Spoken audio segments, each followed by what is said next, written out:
Good evening, everyone, and welcome. We are the Sunshine Education Coalition, and this week is week 3, and we are focusing on the social economic impact of DEI in education. I am Denise, and to my right is April, Kyle, how are you all this evening? February is flying, flying. Next week, we out. exactly. We January seemed to take a full year. That's how I felt. I mean, January felt like an entire year. I was like, when is January going to actually come to an end? But February, tomorrow's the 20th of February already. So it's just like, is it to say, hey, speaking of DEI, let's just run past this Black History Month. Let's push it through as quickly as possible. And it seems like the most devastating stuff is happening during Black History Month. It really in front of Black History Month, y'all doing all this craziness. I I can't even. So anyway, we are we are just trucking right along, and we're gonna focus this week again on the social economic impact. What happens when we are not diversifying in terms of our education and the dollars? And we actually have seen some glaring we've seen the glaring effect of where when people choose to withhold their dollars, how it actually looks and how it affects the stock market. And I don't know if you've seen them, April, but we've seen some of the large, big, as we call them, big box corporations take a hit this week. And people just say, I'm going to stay home. I ain't spending that kind of money for that. If this how you're going to treat me, well, then I can take my dollars elsewhere. And this is a perfect time to not only promote your own business, but also to go ahead and help small businesses all around your community, especially local farmers, things like that. April, what's your thoughts on that? I totally agree. I think one of our most sought out expensive comparison to Walmart's brand, we won't say their brand, definitely took a hit this week. And well, not this week, from the point that they decided that they were going to, it's a play boycott, but boycott.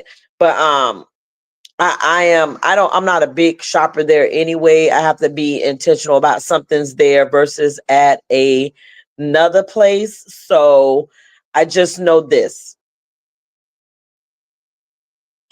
We spent up a lot of money on hair care products, the latest shoes, the biggest designers, and so on and so forth. If we were to quantify who probably spending a large, amount of money in good old that store, I'm sure it had a lot to do with our dollars being snatched back, not pulled back, snatched. Snatched like a poorly glued on lace front, just snatched just like that, exactly. And we know, and that's the thing, because historically speaking, people of color have always purchased name brand items because they want to know. We've been deprived of so many things so often that we are truly name brand shoppers. So we're always going to go for the best, go for the thing that has the label on it, the logo on it, the whatever is out there that's most, and we're going to spend our money. Now, when we decide, hey, we've had enough, and we're not going to spend our money on the things that you claim, we're supposed to have, it will take a hit, because remember, we're purchasing expensive items too. So when we stop and decide we're going to stop buying expensive items, that's when it's really going to hurt. So, and this is the time, again, like I implore you, we don't know how this economy is going to go.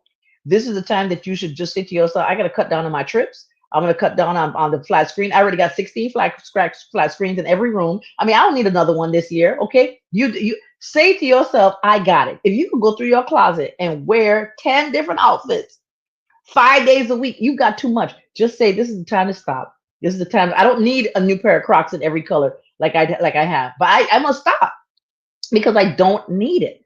And the more that we decide that we do not need it, and we hold on to our dollars and start to do things collectively, like grow our own food, like because food is free, but just in case you didn't know, if you can grow it, right? if we able to say that we're going to take our time and take our money and invest our money in other places, or just better yet, not spend it. Hold on, and create generational wealth for our own people, we'd be in a much better position. And that's when people are going to really start to pay attention, because they be like, these people ain't spending their money with us. Right? Now, so now here's what we're going to talk about. So here's what I'm going to do. I just realized what I wanted to say. We have some talking points. Feel free to jump in. We have some talking points, and then we're going to discuss those talking points as we go further along. So our key points that we're going to focus on this evening would be dealing with poverty and educational inequality. We're going to talk about school nutrition and lunch, the role of school nutrition, talking about the digital divide, and we saw that big time when COVID first hit in 2020. And then finally, we're going to wrap it up by talking about how this impacts the workforce. When you do not diversify, when kids are being deprived of certain things, how is that going to affect the workforce and how they grow in the future, right? So, April, tell us a little bit about, because all of us as teachers in Hillsborough County, we took a class back in the day called Teaching with Poverty in Mind. I want you to share your thoughts on that. Unfortunately, it depended on, in my opinion, who was the trainer, because it was a series of classes. It was not just a one session. It was a series of classes. So I had the opportunity to be taught by a couple of trainers. And I will say that Teaching with Poverty in Mind, book alone was obviously someone not of color, Black, Hispanic, whatever it was, not a minority, wrote a book from the outside looking in, from their perspective. It was very, to me, it was very judgy in some instances. It was very opinionated. And I think that the lack of research from the individuals that experience those challenges that they highlighted in the book definitely showed that there was some the research didn't happen, not from that perspective.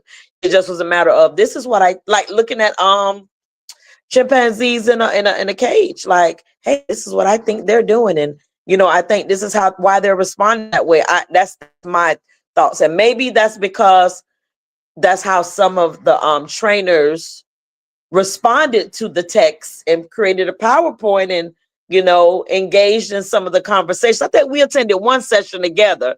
Yes, we did, and we raised hell at that session. Yes, we sure we did. So I'm giving you all the light version, but this one over there, if she's over there or over here, she's right going to tell you how she showed it, because I thought she was going to burn the classroom down. I was like, oh, I was ready to burn the classroom down. I was, because my whole thing is this: how dare you think that you're going to teach me about something that you've never experienced, Peggy? I mean, listen, Linda, Susan, Jacqueline, whatever how can you do that? And you're right. It felt like being in a just here's the. I mean, all of us to walk by and observe these poor children living in the project, but you've never been there. You've never visited. You've never dropped a kid off at home. You've never experienced what it's like to see them hear them bullets whiz by at night. You don't know. And so what we are trying to say is, you can grow. What's my boy Kendrick said? A rose grow from the concrete. Okay, you can pull stuff out of that environment if you nurture it, but you don't just sit there and say, well, hey, this is the reason why they act this way is because they're impoverished, right? So, but that, oh yeah, I was hot. I was like, so you teach in this class, but you ain't never spent a single day anywhere near children who are there. You never had a mayonnaise sandwich. You've never had a sugar. You've never had Kool-Aid and government cheese. You've never had none of that. But you telling me about Teaching with Poverty in Mind. Sis, sat down, all the way down. I need you to do that. I need you to do that. So you mean to me, you've gone on vacation, but these children have never. You've been all around the world. You shouldn't even be qualified to teach a course like that if you have never experienced it at least once, because you have to live the experience to then be able to have empathy, which is the key right there. Empathy. And we see that's lacking all over. And during the training, it just felt as though for some of them, it was like an imaginary character. Like we were speaking about an unrealistic person, like a not a human. You were speaking about Mm-hmm. something versus somebody. Like it was just awkward. And I was just sitting there, taking it all in and watching Denise's response in some classes. And then there's other colleagues, that was, wanting to burn the room down after. Like it got some there was some heated conversations. And I think then it was realized that we need to blend. Let's put somebody of color, someone that have, if not Correct. experienced it, someone that knows someone, and like it needed to be a little bit more relatable. But Yeah. it just was a trend, unfortunately, in our district to have majority women, Caucasian women teach the majority of our training courses in professional development. I haven't taken Mm-hmm. any some time now because I'm PD'd out. Only time I really take something is when I need my SWDs and I go through that one Right. particular website, pay that money, and move on. Listen, I'm PD'd out. Correct. Yes, me too. Always I willing to absolutely agree. learn, but not, yeah, not that. Mm-mm. And that leads us to thinking that teachers are the most highly trained sets of individuals. For us, I know Oh we super God. highly trained. Now, you treat us like crap. Yeah, you run around and make policies and everything, but we are so highly educated. We're more highly trained than the people who make the laws to tell us what to do. And I just find that completely ludicrous. And matter of fact, lawmakers, I just want to know if you can spell it. Spell ludicrous for me. Because I saw a piece of thing the other day. I was like, what kind of grammatical errors are on this document? I cannot. But anyway, so that understanding now why you have to open your mind up. You can't allow people to say, okay, this is not necessary. Here's what we know about the inability to have I'm messing with Bluetooth because I can't.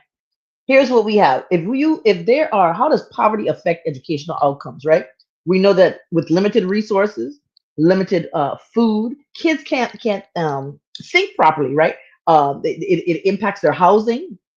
It also impacts greatly attendance because if they're sick a lot because they're not eating well, they're going to be missing a lot of school, right? And then ultimately, what does it do? Affect their academic performance. So all of this is tied together, and we can't just sit there and say, "Well, okay, they come out of a poor environment, and that's what they can't do well." We need help, resources. Of course, we can find out where that's coming from, but we need the resources in order to be able to assist these children and help them get better and grow. Anything you want to add? Trying to take myself off of mute. I'm doing two different devices here because I it know. appears that my camera just still does not want to cooperate on my. Yeah, but anywho, I totally agree with what you're saying. I do believe that if we don't take the time, because now poverty is that window has opened up, Hmm. or widened to a place of, you could be working class and you're comfortable, you're okay.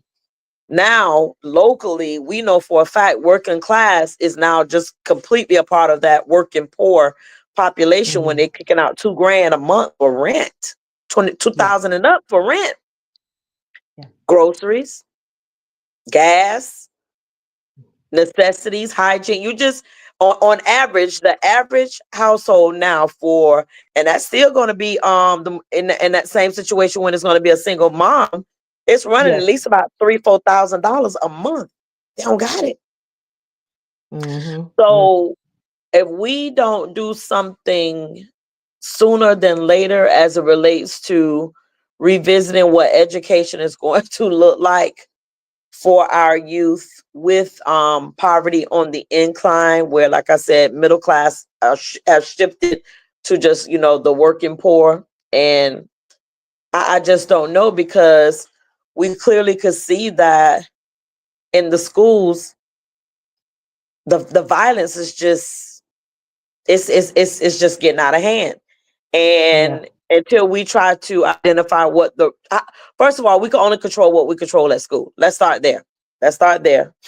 And if we're not trying to get ahead of that now to see what we could do to support those kids, that are coming in at a high rate, of being hungry, like you said, being without utilities, being without, and then that'll impact their overall development and as a whole. I don't know. And yes, I understand schools are not supposed to be the one-stop shop for everything, but Right. unfortunately it is. Unfortunately. Mm-hmm. I don't know. Mm-hmm. And, and then we haven't even discussed the fact that taking all those factors and combining them together, we also have kids who are now truly homeless. Because if you're not, if all the supplemental things that they've gotten, say for example, the welfare benefit check may have been $900. Well, apartments are 2,700 now. So that's the entire check, and you can't take stamps and pay the other half of the rent. You can't take EBT. You see that's being reduced. So now children are living in hotels. You see kids coming in, and imagine the stress and trauma they're bringing. Because if I got five siblings, me and five siblings are staying in a motel where we got to pay weekly, and we're all trying to rush to get to school, and we're all angry because we're going to share the same bathroom. I mean, there are kids that will tell you about their life, and and it is heartbreaking, because now it's like, then they bring that anger to school, because a lot of times that anger is not angry because for no reason. I'm angry because we're homeless. I'm angry because I'm hungry. I'm angry because I know when I leave here for lunch, if I have this lunch at school, there ain't nothing else to eat till I come back to school the next day. So all of those factors, you throw all, and then you throw hundreds of kids like that in the same school. Throw them all together. What's that going to look like? And We see then what. I, right. And then I have, again, for me, I don't know about you, but I knew for me, right? I have the low level because I'm teaching intensive reading. And you throw all that together in the same classroom. Yeah, that has to be a challenge because It is a students get challenge. frustrated with their own, learning gaps and their deficits, Yes. and it's a lot. I just think that when we revisited the standards, what about almost 10 years ago when it was FCAT, Mhm. and they said we were moving towards moving to FSA. And in math, they always would say, well, we're going to reduce the number of standards, and we're going to reduce the number so the kid have enough opportunity to be able to drill down with the concepts and the skills that they need to be able to do so in efforts to not to reduce those learning gaps that they have. Mhm. More, they added more and more. It just, now it's teach to the current grade level, and then that will help pull the kids up. When you got the whole class, you're pulling Right. not Right. two or three, four, five, or six, the whole The class. whole class. The whole How class. do you pull? You So know, if I'm pulling, you gonna drag me in because y'all, it's right. all Right. I mean, I looked at some things in one class that I had. I said to myself, I said, "Do you know that the average score?" Because you see the shirt, data driven, data, or it didn't happen. That's how I live according to that. Okay, y'all. so my whole thing is this: if the average of a class is third grade, and let's just go with a low number. Say let's make a class. Let's make a class set. Say it's even average 25 kids, just a minimum of 25 kids, right? And it's third grade, and these people are in the seventh grade. That's grade levels behind. Four, to a point where you it took me 6 months to ensure that everyone knew how to put a heading on a paper. First, last name, the date, the title of the assignment. That took 6 months. Forget writing complete sentences with textual evidence, but 6 months to get the entire class to realize that I will not take that work if it does not have a first, a last name, a date, and a title. I mean, and then if one of them even missed 3 days of school, they'll forget altogether again. Oh, I forgot I was supposed to put my first and last name on the paper. Yeah. And it's So always go good ahead. to hear the individuals that are not in the education field, get a glimpse of things when they visit the classrooms or the school setting, because they question what they may have seen at one site, they seek out confirmation if what they saw was really what they saw. And it's interesting that you say that, because at my Title I meeting just on yesterday, that was one of the conversations that one of the prospect partners for our community school was saying, is we're at a different school, and they noticed that like a lot of the children, their headings was on their paper, their first and last names wasn't there. They was doing an activity, and when they handed it back in, this was like, well, whose paper is this? Like, Mm-hmm. who's this? And then it became a point of, and majority of the handwriting they could not recognize. And I Right. said, so imagine, I said, and then they also asked, what, how do teachers decipher between what all of this is, because it looked like chicken scratch. I said, oh, we're very good at that. I said, in most Mm-hmm. cases, we know if they make a slash, we know who made the slash. I said, because Yes. after 30 days, we know in most cases everybody's handwriting. Mm-hmm. It could be 20 Johns. I can tell you which John it is. It Yes. just by the three, how they stroke their like it's and that's a skill set that we have and don't even realize it. But Yeah. it's just second nature to us. And he was looking at me like mesmerized. And I'm like, well, that's our reality. He said, but it Yeah. just be simple for them to follow. Yes, it would. It would But be if they've been if they conditioned could. and Mm-hmm. allowed to do that all the way through Mm-hmm. elementary, remember we just met them 5 months ago, now 6 months ago. Yeah, think about that. Think about how Mm-hmm. much time was allowed to do it the proper way. So we need just as Correct. much as that time to make them teach them how to do it the proper way. And he sat back in Correct. the seat and was like, you got a point. I'm like, oh God. Mm-hmm. Mm-hmm. So I'm just like, mm, okay, I can't. My whole point too is, are you? And like people are shocked, but we are saying to ourselves, look at what society has it involved in. I mean, we're focused on a quick solution. TikTok society, where the kids don't have a long attention span. All these things are contributing factors to why things are the way they are right now. And then even going back to poverty, you know what I think of? I think of when it comes to poverty, and when I think of this, like nutrition, right? Remember when the Black Panther Party, I think it was in 1966, they understood the importance of feeding children a decent breakfast, because they knew that if the child was fed, that their mind would work better, they'd be more focused and stuff like that in school, right? And I'm quite sure that the meals were real healthy and nutritious. Yes, we'll have stuff like that at school. Like, I must admit, on Wednesdays, for some reason, our breakfast be hitting on a Wednesday, okay? But anyway, I digress, right? But we can see the correlation when children have eaten, and we can see that they'll perform a little bit better in school. And that's probably why they always want to snack all day long. They constantly eating all day long. I know I'm not supposed to eat this, but I'm eating. They will sit there and eat and eat and eat and eat all day long, because whether or not they're just eating out of boredom or just eating because they truly are hungry, or they're just trying to feed the brain or whatever. I try to give them water. I said, listen, I know that you're hungry, but you gotta drink some of this water, because you're eating salt and sugar all day long. And you're trying to kill me. You really are. Well, Okay. that has just become a norm for them. They're not eating for hunger. They're just eating to Mm-mm. eat. It's emotional eating. Yeah. I agree. Right. I agree, right? So, but nutrition is definitely supporting of their cognitive development. Just keep remember that if they're eating well, their brain is going to be well developed. We know if they're eating well, they're going to concentrate, and then they also will have their well-being is going to be overall well-being is going to be good. And the reason why, listen, this is why when we do standard state tests, right?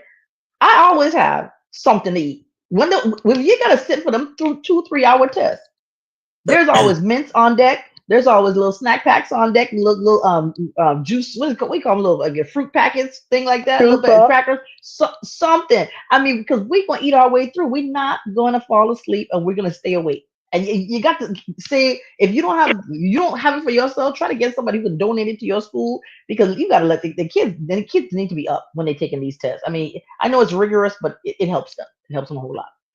And we cannot stress hydration enough. We cannot stress hydration enough. And yeah, I'm not going to get into that, because half the time the kids have drunk more of the beverages with red 40 dye, blue 25 dye, like, and those dyes are just The killers. detrimental to the health of our kids. But that's a whole nother Hmm. topic. I've been doing research on that as it relates with my grandson, knowing that he has ADHD. So I was just like, oh, a lot of that makes sense now. But again, Hmm. majority of all of our foods have those two dyes in them. And the question becomes, why do we need those dyes? Why does something have to look more red or more blue or what have you? Why can't it just be in its natural state? Well, they Go make it figure. so that it's attractive. It's the same Of thing. It's the course. same thing as all these vaping stuff that these kids have with the different flavors and stuff like that, because they make it so that it's highly attractive to the kids. All right, well here, have like the fire stuff, man. That fiery Taki, the fiery Cheetos, the hot, everything hot. They love. I'm like, that stuff is going to tear your stomach apart. All right, but they love it. You know, they really do. Were you okay? I didn't know if you were saying something on there. Were you okay? So listen, let's You talk know when about my this. lips be going, I'm on mute. I'm talking to these children I talking because to the one kids exactly. got the full car set in there like they unloaded for Ford. Okay, yeah, that's them babies over there. Well, let's talk about what you call it, digital access. And I want to go back to 2020 when we had to build the plane as we were flying it, and we immediately switched from face to face, in class, in person teaching. Immediately, we were told the whole entire thing is now online, and we were now doing online teaching, online learning. And I know as a person like me, I got a little touch of ADHD and anger management problems. I know that that sitting in front of screen all day was not about my life. Okay, and let I want you start, and then I'm gonna throw on some things that I was thinking about. Go ahead, talk about the digital divide, as we call it. So with the digital divide, I discovered that I was a part of that. I didn't realize that Wi-Fi had a necessity or a key indicator that it needed to have it performed speed and in order to make your video work and your audio work at the same time. I did not know that. I did not know that there are certain areas in our community that the digital divide is even bigger because their Wi-Fi is even slower, and that's channeled through Yeah. whatever tech stuff is out there in the world. That's Bianca's Mm-hmm. um way of work. So we just giving our own little definition of what they are, descriptions. But I will say that, remember, she took us to that one website where you was able to put in the address and it And would you could see show that they you. did. I was like, Yep. "Thi-" and I will say this: my Wi-Fi has gotten better, but it's definitely Uh-huh. not to the same. It's not equitable than other communities. Right. It's not Right. at all, and that's even more so. Let me just say this: this morning I had to take the boys to two of the boys to their high school because it's always said that everything's online. Everything's online. You could do it online. You could do it this. Mm-hmm. Well, we have Mm-hmm. sat here with my good old Lenovo and the Chromebook, and I tell you some of those majority of those tech raw here, study link, live link, media, big math, little math. When you click on certain things, it says to you error. And it take you through this whole Mm-hmm. loophole of as if you can Mm-hmm. make adjustments on your computer and it'll just fix it. But in all actuality, when you reach out to IT and you troubleshoot and did this for more than like 30 minutes, they say, oh, you don't have whatever it is. The So therefore your bandwidth, you don't computer have can't do. whatever. And I'm like, okay, so why are we using these types of Yes. anyway, Yes. long story short, I get my agree. children the hard copy. Give them the hard copies then. Not we Thank shouldn't have you. to go buy new technology for us to realize that everybody's not gonna have the top of the line laptops and be capable of utilizing those particular resources how they were deemed to be used. And this is my next thing. When I was also in that meeting, it was said we have textbooks, but we don't use them. Mm-hmm.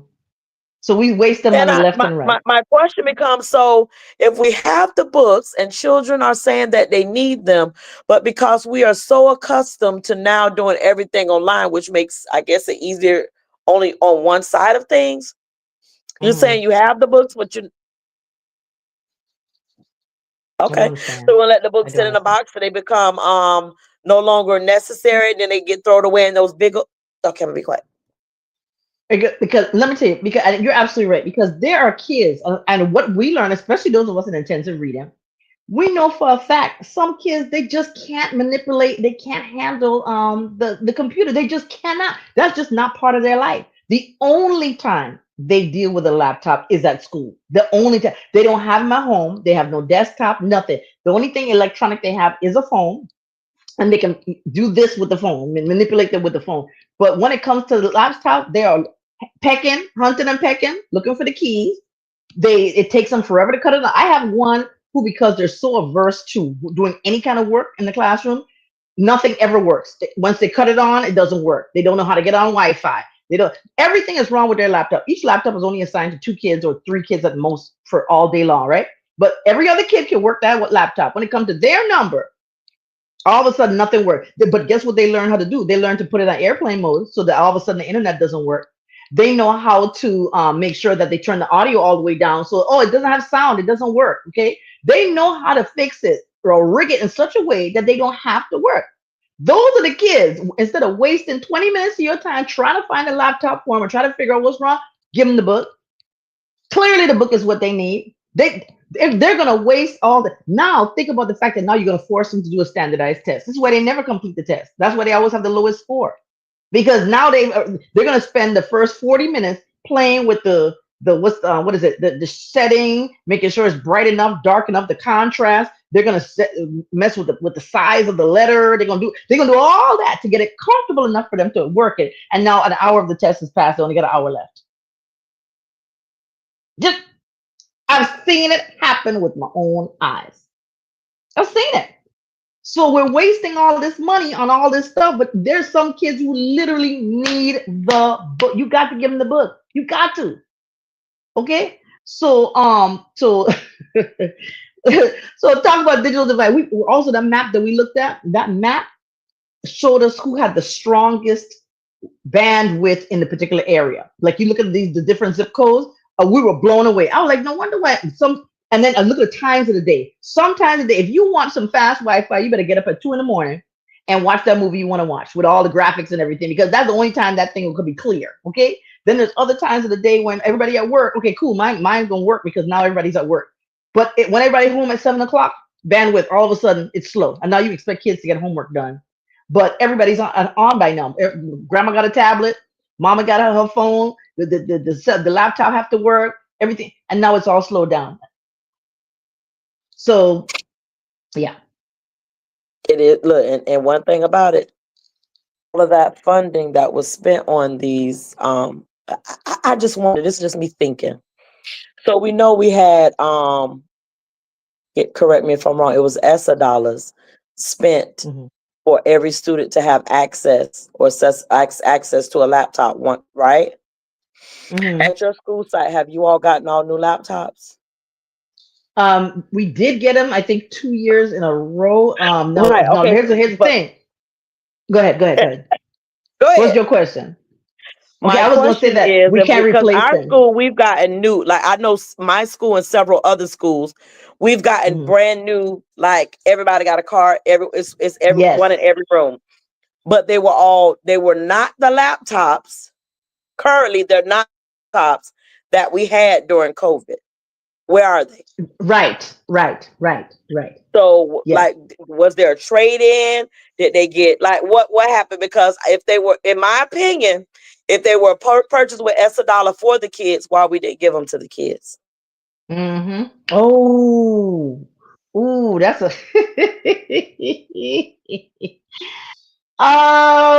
ooh, that's such a that's a take flight moment right there, boy. That's I mm, mm, that's good. That's good. Because this is our thing. We have laptops. They were new. But we do know that if anything happens to those laptops, they will not be replaced until the next calendar, the next, physical school year. So 25, 26. So I am so anal retentive about my laptops to where I'm just like, listen, if I'm not going to be there, they're going to be locked completely up. They're only going to be used when I'm ready to use them. I mean, I just, if I know if anything happens to them, that that's one out of the cart. I do wish I'm gonna put on plug right now in case all the admin and stuff are looking. I need a cart that actually where all the plugs work. Can I please get that? That's all. I'm over here. I'm a plug hustler. I've been looking for all the plugs to try to plug in along the walls just to make sure the kids, because nobody can say I didn't get a laptop. But again, I go back to the book. There you go, back to the book again. Okay, so but like I say, yeah, that's a great question about the why the kids. You know why? I'm gonna tell you. Hey, my only thought to that is the fact that because everything is so technology moves so fast and everything becomes outdated so fast, they just was like, you know what? Yeah, they won't come across a new computer next year anyway. So I agree. So I'm just wondering, like, why they didn't just go to the kids. It was true, allocated, true. funded for them. But anyway, Yeah, I don't know. Maybe they broke it down for something, parts. How do we something know? to ponder on. Yes. Yeah. What our senior hall used to say back in the day? Things that make you go, hmm. Hmm. Yeah, you gotta think about that, right? So now, right, listen. What we saying here? We're talking about in an increasingly tech driven world, our children need to know not only how to manipulate technology, but also to be able to be the ones who do create new technology. Our kids should be pushed more towards STEM careers or towards engineering and towards those tech fields, because if this is where we're going, they got to know how to do it. They can't be afraid. I mean, they really can't. And let's be clear, it's not where we're going. This is where we are. Yes. We've Yes. arrived. We're behind because across them Red Sea and the all the Mediterranean, they're there, Mm-hmm. been there. Mm-hmm. That's Mm-hmm. why a majority of it's being shipped here. Yes. And y'all gonna pay them So tariffs. I would say this: I was in a setting earlier this week, and the question, the word AI, kind of was being thrown out there about Mm-hmm. the training for the teacher, like basically the teachers saying providing the teachers with verbiage or language in the student handbook about AI. And my Mm-hmm. immediate question is, well, are there going to be classes for the students beginning all the way back in elementary to teach them about AI, how to effectively Right. use it, and how how to properly use it so that they're not going to arrive at being penalized before they're being actually taught how to use it the correct way. And it was Mm-hmm. basically kind of like, oh, well, I work on this side of things. I'm not sure exactly what's happening on the academic side of it. It's all a standard, or it probably already exists in tech. I wouldn't know because that's not my wheelhouse to know if that's Mm-hmm. already written in the standard somewhere about AI. Was it revamped? Because it didn't just arrive last year. It's been out there. It just become Mm-hmm. more we're focusing on it more, it's highlighted more. That's why it's highlighted more, so that's why we're focused on it more, because every app now, even your cell phone, got all this built-in AI stuff. I'm like, update to do your Right. AI. No, no. No, Mm-mm. exactly. No, you're absolutely right because there is so much stuff right now being plagiarized because the kids are just basically the one thing that's on there. I think it's on Chrome. It's called Copilot, and it automatically pops up. No matter what you type in, Copilot pops up and shows you, Right. hey, this is the answer to the question. And there are kids who will submit entire assignments, and we know the entire thing was plagiarized or written by AI. I said, no, they're telling me it's like you read and write on a third grade level, but yet you are telling me about the efficacy of some particular thing. I said, this is a word you can't even pronounce. Please stop. But then Please that goes stop. back to, again, why is that even popping up? Because then you're setting the child Yes. up for failure. If I'm already at a moment where I don't know what to do, yeah, I choose the green apple, even though it Hmm. says in the Hmm. writing that it's red. Right. Right. And you have to understand, the kids are thinking they're going to be successful because they turning in something that AI wrote. But then now you're breaking their little hearts by telling them, hey, none of this is correct because you did not create this, you didn't write this. Well, then Oh, why it's can't I definitely use such and such? So it's like that shouldn't be allowed to be on students' computers because you have to make them think critically. But I mean, but then again, if a basic computer come with all this stuff, I mean, how do you regulate it? How do you monitor it? How do you turn it off well, for certain but things? I we should, mean, but it shouldn't be so much as if you teach them how to use it, then hmm problem solved. yes, Problem exactly, solved. yes.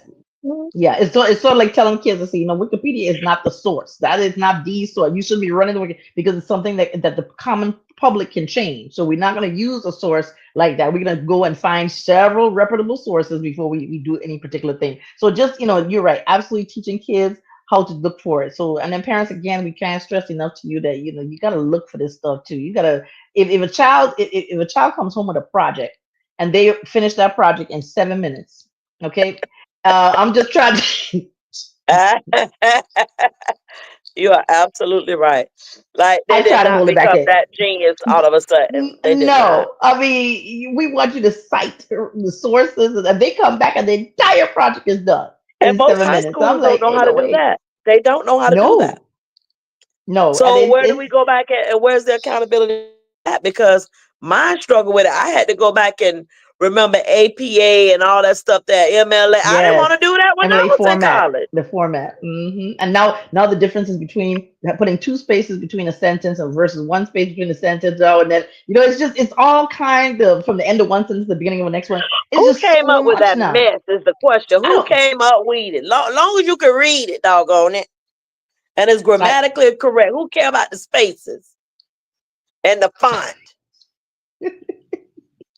Right, because let me tell you something. Maybe I'm juvenile, but I got to have everything in either Arial or Courier. I don't know what it is, or Comic Yeah, Sans. I well, don't know what I get. I'm Century Gothic, but you know what they want? Times New Times Roman. New Roman. Times New Roman is boring. I mean, have you? I don't know. Just as an aside right now, there's a guy. His name is Wisdom K. He actually dressed according to the fonts. I'm gonna tell you something. That was so smooth. But anyway, I gotta Times go New see Roman. that.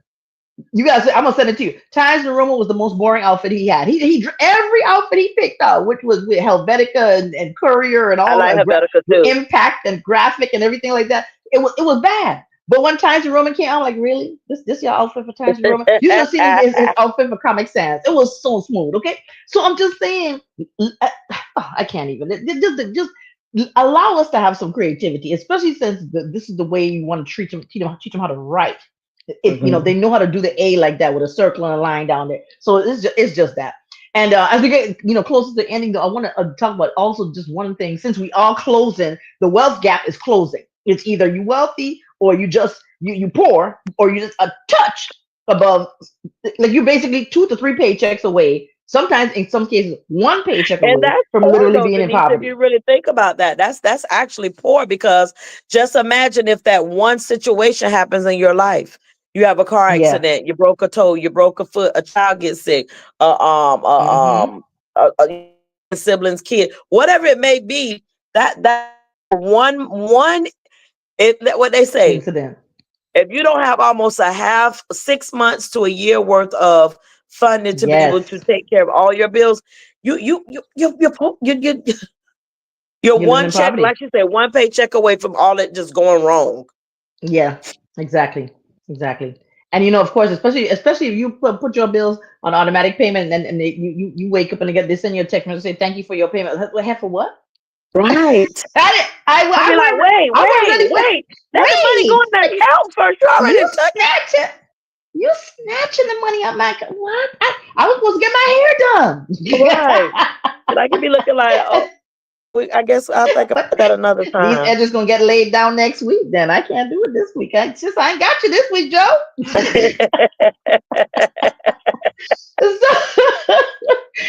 So, but I'm just saying, that's the thing. It's like we are so in the time that we live in there right now. I'm telling you, we are so close. But here's the thing, the key thing we're gonna leave you all with. Think about mobility.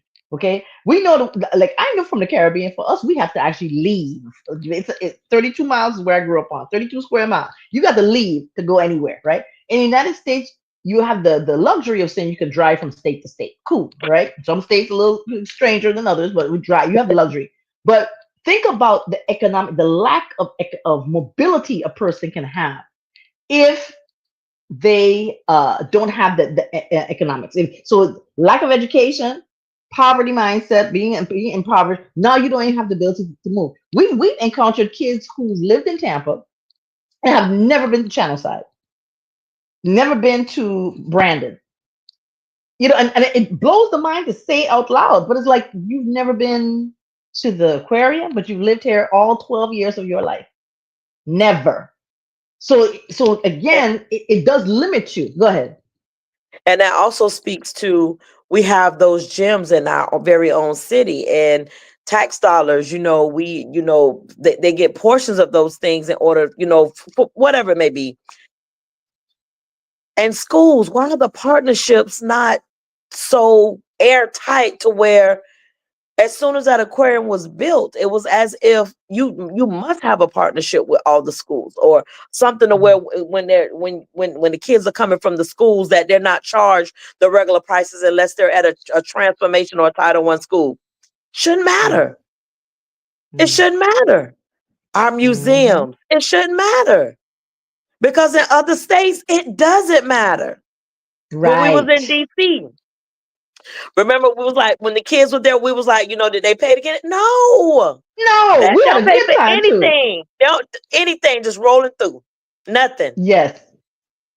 So And anyway. that's what's amazing because especially since Tampa promotes itself, this is where we are. Tampa promotes itself as one of these big, sports towns, college towns, stuff like that. We got hockey, we got football, we got basketball, we got baseball team, all this. Okay, so educationally, we should be promoting ourselves as well. Hey, listen, we got museums everywhere. We have the beaches. We have the history museum. We have the glacier museum. We have the arts. We could go over there and talk about the arts. Kids should be to me. Kids should be able to go see plays on a regular basis.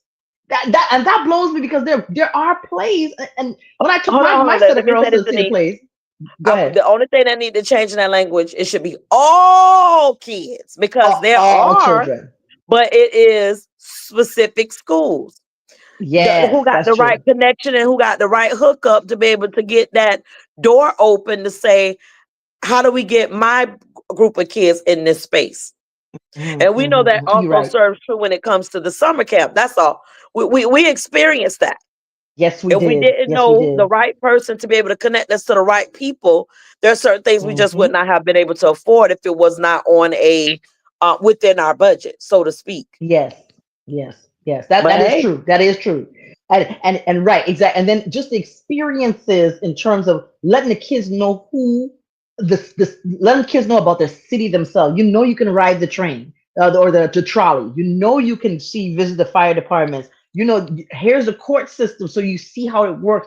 Just exposing our kids to all that stuff again. And you're right. All children should have access to that. It shouldn't be a limited amount of kids. Like when they're all together in a group and kids are starting to have conversations, some kids are completely cut off from the conversation because I've never been here. I've never been that. I've never seen that. Our children, all of our children, should be able to have great conversations with anyone because they're all exposed to the same thing. And if you want to grow your city, you should grow your city that way. Yeah, that's where DEI comes into play because now these kids who are our future, these are the type of kids who will go out there and say, "Hey, we can make the world a much better place. I've known about this area here. I understand how this works. I understand how this works. I see where this is." That's all we're saying. Help the kids. exactly, because experiential learning field trips are definitely different than just a field trip. Yes. We never take kids just on a field trip. It's already it's experiential learning. There's a big difference.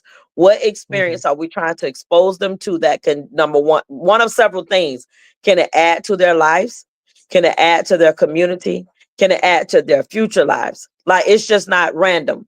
Now there will be times when we're going for at the end of, whatever may a celebratory field trip, The but it's still in celebratory. most cases still about an experience because most of them have not been to the places that we take them to for the end of the programming field trips. So again, because Right. who can afford, what family can afford $40 per child and there's more than one in themselves? Hmm. Exactly. Like Exactly. And that, yeah, yeah. I remember, and there was a key thing that you said just a two seconds ago. You said, it's all about value added. And we're gonna use it according to the VAM scores. They said that they do to teachers value added. This what you're giving a child is adding value to their life, their experience, Yes, I and like things that that. they can take. They can take that into their home, into their community. They can have conversations at home and say, I went to a zoo and I saw this, I saw that. I might actually be interested in being a veterinarian. I'm interested in being, and interested in being a firefighter. I want to learn about being a judge. Now I see how the judicial process works. I mean, you got to expose kids to that. And so don't ever think that because kids come from a certain socioeconomic background that they don't have the right to have access to that. And we're talking about every child. Every child should have that opportunity to do that. So we want to just leave you all with that thought process that listen, if the more you expose them to, the more you make pathways available to children where they can experience, or they can be well-rounded, as my mom used to say, well-rounded, they're going to be beneficial and they're going to contribute more to society. I agree. I And totally that's all agree. I got. Because they have a sense of belonging. If they never connect and belong to their community, they don't care what's going on within it. They just don't. But Correct. yes, it's been great, you guys. We are sticking it out. And if you all did miss it, on Sunday we did have our monthly diversity and equity in education. So y'all could go over there and check that out on our Facebook page as well. And you have anything else you want to add, Denise? All I want to say is that get ready because spring break is coming. Ooh, the That's dates all we can are. say. What's the dates Ma- again? March 17th to the 21st. That's spring break in Hillsborough County. And so we just want to let you know, prep them up.